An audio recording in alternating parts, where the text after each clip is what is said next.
Hello guys ನೋಡಿ ಇವಾಗ ಹಾಕಿಲ್ಲ ಆನೆ ನೋಡ್ಬಿಟ್ಟು ಎದುರ್ಕೊಂಡ್ಬಿಟ್ಟವನೆ ರಿಟರ್ನ್ ಕಾಡನ್ ಮಧ್ಯಾಹ್ನ ಗಾಡಿ ಪಂಚರ್ ಆಗ್ಬಿಟ್ಟಿದೆ guys.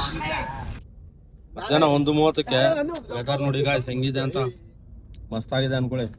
Hello guys, welcome to the new blog. Guys ನಾವಿವತ್ತು ಹೋಗ್ತಾ ಇದೀವಿ ನೇಚರ್ನ ಎಕ್ಸ್ಪ್ಲೋರ್ ಮಾಡೋಕ್ಕೆ. ಬನ್ನಿ. ಜನ ಎಲ್ಲ ಕಂಗಾಲ ಆಗ್ಬಿಡೋರೆ ಗಾಯ್ಸ್. ರೋಡ್ ಮಧ್ಯಾಹ್ನ 2 ಆನೆ ನಿಂತ್ಕೊಬಿಟ್ಟಿದೆ ನೋಡಿ ಗಾಯ್ಸ್.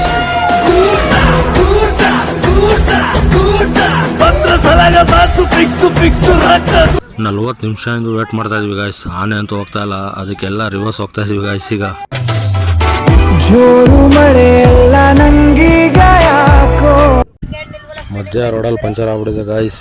ಗಾಡಿ ಪಂಚರ್ ಆಗ್ತಾ ಇದೀವಿ, ಆದರೆ ಯಾರಿಗೂ ಪಂಚರ್ ಹಾಕಕ್ಕೆ ಬರಲ್ಲ. ನೋಡೋ ಜಾಗ ತುಂಬ ಪೀಸ್ ಆಗಿದೆ ಗಾಯ್ಸ್. 2 ದಿನದ ಕರೆಂಟ್ ಇಲ್ಲ ಅಂದ್ಬಿಟ್ಟು ನೀವು ನೋಡಿ ಗಾಯ್ಸ್, ಚಾರ್ಜರ್ನೇ ತಗೊಂಡ್ಬಿಡೋಣ. ಎಲ್ಲಿ ಸಿಗುತ್ತೆ ಎಲ್ಲಿ ಚಾರ್ಜ್ ಹಾಕತ್ತವನೆ ಸುಮ್ಮನೆ. ಸಿಟಿಯಿಂದಾನೇ ಊಟ ಕಟ್ಟಿಸ್ಕೊಂಡ್ಬಿಟ್ಟಿದ್ವಿ ಗಾಯ್ಸ್. ಇಲ್ಲಿ ಊಟ ಸಿಗಲ್ಲ. ಬನ್ನಿ, ಟೈಮ್ ಆಯಿತು ಊಟದ್ದು. ಊಟ ಮಾಡ್ಕೊಂಡು ಸಿಗ್ತೀನಿ ಗಾಯ್ಸ್. ಈ ಗಾಳಿ, ವೆದರು, ಈ ಫಾಗು ಅಪ್ಪಪ್ಪಪ್ಪ ಮಸ್ತಾಗಿದೆ ಅಂದ್ಕೊಳ್ಳಿ ಗಾಯ್ಸ್. ಒಂದು ಕಾಫಿಗೆ ಬ್ರೇಕ್ ಹಾಕಿದ್ದೀವಿ. ಈಗ ಕಾಫಿ ಕುಡ್ಕೊಂಡು ಬನ್ನಿ ಹೋಗೋದ ಊರಿಗೆ. ಗಾಯ್ಸ್ ಒಂದು ಸಿಪ್ ಕುಡಿದೆ ಕಾಫಿ, ಸೂಪರ್ ಆಗಿದೆ ಕಾಫಿ. ಬೇರೆ ಕಡೆ ಎಲ್ಲ ಕುಡಿದಿದ್ದೀನಿ, ಇದೊಂಥರ ಡಿಫ್ರೆಂಟ್ ಆಗಿದೆ ಟೇಸ್ಟು, ಸಖತ್ತಾಗಿದೆ. ಪ್ರೈಸ್ ಸ್ವಲ್ಪ ಜಾಸ್ತಿ ಆದರೂ ಪರವಾಗಿಲ್ಲ ಗಾಯ್ಸ್. BR ಹಿಲ್ಸಿಗೆ ಬಂದರೆ ವಿಸಿಟ್ ಮಾಡಿ ಗಾಯ್ಸ್ ಇಲ್ಲಿಗೆ. ಓಕೆ ಬಾಯ್, ಸಿಗ್ತೀನಿ ನೆಕ್ಸ್ಟ್ ವೀಡಿಯೋದಲ್ಲಿ.